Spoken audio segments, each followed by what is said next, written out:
Bonjour et bienvenue à toi dans cette nouvelle vidéo. C'est un plaisir de te retrouver aujourd'hui et aujourd'hui on va voir les 10 règles d'or de Stephen Hawking. Dans cette vidéo, tu vas découvrir 3 choses.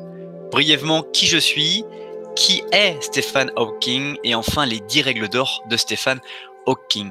Reste très attentif jusqu'à la fin de cette vidéo puisque j'aurai un petit cadeau à t'offrir dès la fin de cette vidéo. Alors qui je suis? Je m'appelle Ogier Dolé, je travaille 35 heures par jour puisque l'ensemble des vidéos de la chaîne YouTube et des contenus du blog responsabledaffaires.fr sont consultés 23 heures chaque jour. Je travaille également 10 heures comme salarié dans le domaine du génie climatique où j'accompagne des entrepreneurs à réaliser leur installation de chauffage, ventilation, climatisation, désenfumage et plomberie. Et je pratique 1 heure de sport et sur moi-même chaque jour. De façon générale, j'aide chacun à basculer vers la réussite de sa vie en l'aidant à améliorer son corps, son esprit, ses relations et ses finances. Je t'invite dès maintenant à t'abonner à la chaîne YouTube pour ne pas rater les prochaines vidéos et redécouvrir les vidéos les plus populaires. Alors qui est Stephen Hawking? Stephen Hawking est né le 8 janvier 1942 à Oxford. C'est un physicien, théoricien et cosmologiste britannique. Et il a notamment beaucoup travaillé sur la théorie sur les trous noirs. Ces trous noirs qui ne sont pas aujourd'hui expliqués de manière énergétique et quantique sur comment la matière rentre et comment justement, comme on sait qu'il y a une balance de matière dans le monde et dans l'univers finalement, c'est que tout ce qui rentre doit être égal à ce qu'il sort. Donc ça veut dire que s'il y a un trou noir où de la matière s'en va, il doit y avoir forcément une entrée de matière on va dire en équivalence de l'autre côté. Et tout ce travail, il l'a réalisé pour justement démontrer comment les choses fonctionnaient et finalement où est-ce qu'on se retrouverait si on passait par un trou noir sur le fonctionnement. Il a notamment aussi été à l'image d'un film qui a été tourné sur son histoire, sur sa vie, puisqu'il avait fait des recherches, écrit des livres. Il avait écrit un livre qui s'appelait Une brève histoire de temps et un film a été enregistré sur lui, une biographie qui est très très intéressante. C'est d'ailleurs comme ça que j'ai rencontré et découvert Stephen Hawking. C'est un film qui est juste simplement une merveilleuse histoire du temps dans lequel on voit justement tout l'avancée qu'il a eu par rapport à le fait qu'il était valide quand il était plus jeune et puis il a découvert de cette maladie qui au fur et à mesure du temps va spasmer et va en fait diminuer ses capacités motrices jusqu'à finalement ne plus lui permettre de respirer en ultime paralysie. Et quand on a découvert sa maladie, alors je sais pas si, je crois que je l'ai pas noté dans ce PowerPoint, mais quand on a découvert sa maladie, eh bien on lui donnait que 2 ans à vivre et il a vécu 76 ans, Stephen Hawking, avec une détermination extraordinaire. On va voir ces 10 règles d'or sont très très inspirantes par rapport justement à ce qu'il a vécu, de façon encore à préciser comment Stephen Hawking a vécu sa vie. Quand il a su sa maladie, il a continué à travailler énormément en se disant j'ai très peu de temps du coup, il va falloir que je trouve et que j'aille au bout de toutes les choses que je pense pouvoir résoudre. Et il a consacré l'intégralité de sa vie justement à faire avancer la science, à faire développer la physique. Et il a développé une machine qui lui permettait de continuer à écrire et à s'exprimer puisqu'à un moment donné, il ne pouvait plus parler. Et il a réussi justement à créer quelque chose, une machine qui lui permettait de pouvoir écrire et parler, partager ses réflexions. Et en fait, c'est un homme qui a finalement tout compris beaucoup de choses sur la vie, mais qui ne pouvait pas s'exprimer, qui ne pouvait pas se déplacer de manière logique. Et donc ces 10 règles d'or sont vraiment basées sur une approche de vie qui est absolument extraordinaire. On va voir maintenant ces 10 règles d'or, mais juste avant cela, je t'invite à apprécier la vidéo ou à la partager dès maintenant, afin de permettre à d'autres personnes de découvrir à leur tour cette vidéo. Alors, la première règle d'or de Stephen Hawking, et là on mesure toute l'importance de cette règle d'or, c'est n'abandonner jamais. Quelles que soient les circonstances que vous allez rencontrer, quelles que soient comment la vie va vous sourire, comment la vie va vous proposer des situations, des circonstances, n'abandonnez pas. Tout arrive pour une bonne raison, même les choses les pires que vous puissiez vivre aujourd'hui, maintenant ou que vous avez vécu. Ces choses-là ne sont là que pour vous renforcer, pour vous permettre d'aller vers votre destin et de trouver finalement votre destinée et les choses que vous devez réaliser. C'est parfois pas marrant, c'est parfois pas facile, Stephen Hawking l'explique, mais à quoi bon finalement mener une vie à se battre contre l'injustice de la vie quand on peut finalement accepter la justice de la vie et de trouver des solutions pour pouvoir apporter la valeur pour laquelle nous sommes venus et nous avons eu la chance de pouvoir exister. Deuxième règle d'or, c'est concentrez-vous sur ce que vous pouvez faire et pas sur ce que vous ne pouvez pas faire. Stephen Hawking, à un moment donné, s'est dit « Qu'est-ce que je peux finalement toujours faire ?» je peux encore utiliser ma main droite, et ben, ça veut dire que je peux écrire. Je peux parler, remplacer finalement les mots que je peux plus dire, je peux les écrire et parler justement à travers une machine qui va prononcer les mots que je vais écrire. Je ne peux pas peut-être parler, je ne peux pas me déplacer, par contre je peux penser, mon cerveau fonctionne et je vais justement chercher à découvrir des choses, creuser, réfléchir de façon absolument déterminée, ne penser qu'à ça pour trouver des solutions parce que je peux le faire, parce que je peux justement avoir accès à un sens que personne n'a jamais eu accès parce qu'il n'a jamais été contraint d'y accéder. C'est ça finalement la justice de la vie, c'est qu'on va être mis dans des circonstances parfois qui, si on accepte de ne pas être injuste et ne pas considérer ça comme une injustice, vont nous permettre d'accéder à un potentiel que nous n'imaginions pas en nous avant de rencontrer l'environnement ou la circonstance que nous rencontrons. Troisième règle d'or, c'est travailler dur. Travailler dur encore, encore et encore lorsqu'on sait ce qu'on peut faire, lorsqu'on sait ce qu'on a vraiment envie de faire par rapport à ce qu'on peut faire.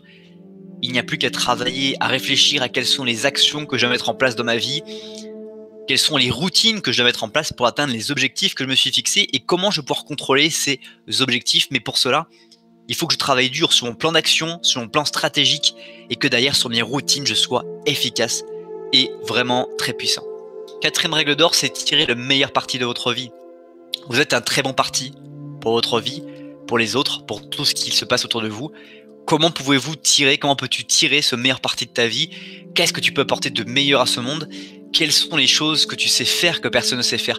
Quelles sont les choses que tu vas découvrir, que tu as découvert et que tu découvres aujourd'hui encore, qui te permettent justement de partager une valeur que tu n'as encore jamais partagée aujourd'hui, que tu ne connaissais pas au fond de toi et qui finalement est intéressante pour des autres et que tu peux les aider à avancer dans leur vie grâce à ça. Cinquième règle d'or, c'est soyez positif. Encore une fois, ça relève de tout la psychologie qu'avait Stephen Hawking, c'est cette capacité à, malgré la maladie, malgré la difficulté que cela a généré, puisqu'il était en couple au moment où il a découvert sa maladie, et que sa compagne, qui d'ailleurs a écrit le livre qui a permis de faire le film Une merveilleuse histoire du temps, eh bien a vécu ça avec une difficulté entre brisé par l'amour, la tristesse de voir la personne que l'on aime se transformer, mais rester positif.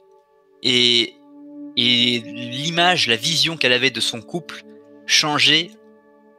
Très compliqué comme relation, très compliqué. Et pourtant, Stephen Hawking parle de la positivité. Évidemment que c'était difficile, évidemment qu'il a fallu faire un travail pour pouvoir trouver des alternatives qui nous permettaient de dire que c'était une bonne raison pour laquelle ça arrivait, que c'était très positif pour soi. Évidemment que ça demande un effort, mais cet effort, tu es capable de le faire comme Stephen Hawking l'a fait, c'est absolument possible.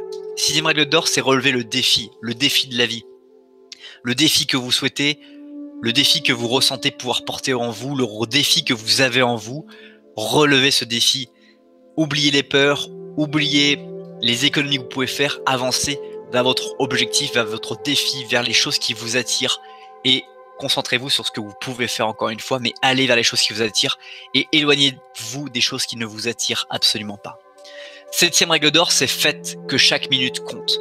Comment peux-tu te comporter maintenant, dans quelques minutes, ou comment pourrais-tu te comporter pour que chaque minute compte pour les autres, mais aussi pour toi? Comment peux-tu maîtriser ton corps? Comment peux-tu te sentir calme et en contrôle? Quelles sont les choses que tu peux faire pour t'autodiscipliner, pour être encore plus discipliné, pour augmenter ta discipline, pour augmenter tes performances, pour augmenter ta motivation? Fais que chaque minute compte.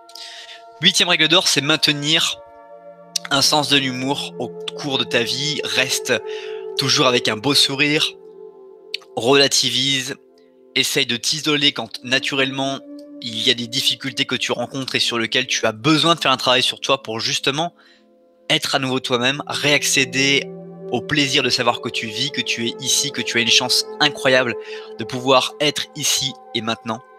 Parce que aujourd'hui, c'est la vérité, tu es ici et maintenant.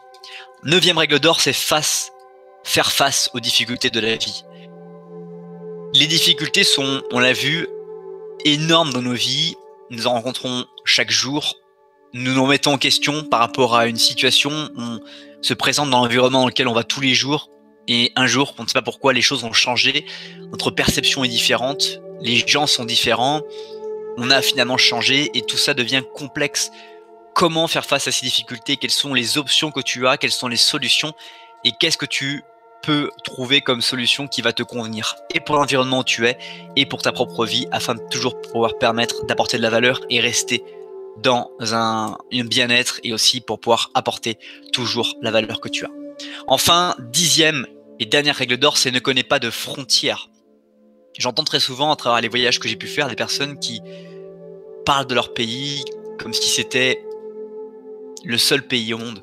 Mais il y a plus qu'un pays, on est tous terriens, c'est quelque chose qui est extraordinaire et peut-être même qu'un jour on pourra se définir comme des universiens, va-t-on savoir.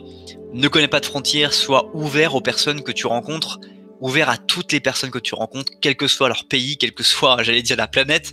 Ça ne fait pas encore sens au moment de cette vidéo peut-être, mais peut-être qu'un jour en regardant cette vidéo tu te diras ah bah si, il avait pensé ça et il avait raison. Mais ne connais pas de frontières. Les gens sont comme toi, ils ont envie de partager, ils ont envie d'apporter de la valeur et quelle que soit leur langue, quelle que soit leur culture, quelle que soit leur couleur de peau, ils peuvent apporter au monde et ils doivent apporter au monde et tu dois pouvoir aussi accepter de recevoir la valeur qu'ils peuvent te partager avec toi. C'est déjà la fin de cette vidéo. Merci beaucoup pour le temps que tu as consacré à cette nouvelle vidéo. Si ce n'est pas encore fait, je t'invite à nouveau à t'abonner à la chaîne YouTube, à écraser le petit pouce bleu et pour te remercier du temps que tu as consacré à cette vidéo, je t'invite à télécharger 7 défis anti-routine à travers le lien qui se trouve juste dans la description.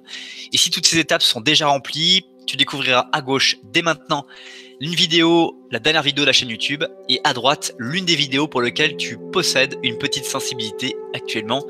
C'est l'algorithme de YouTube qui le dit. Passe une très bonne suite de journée et je te dis à bientôt pour une prochaine vidéo.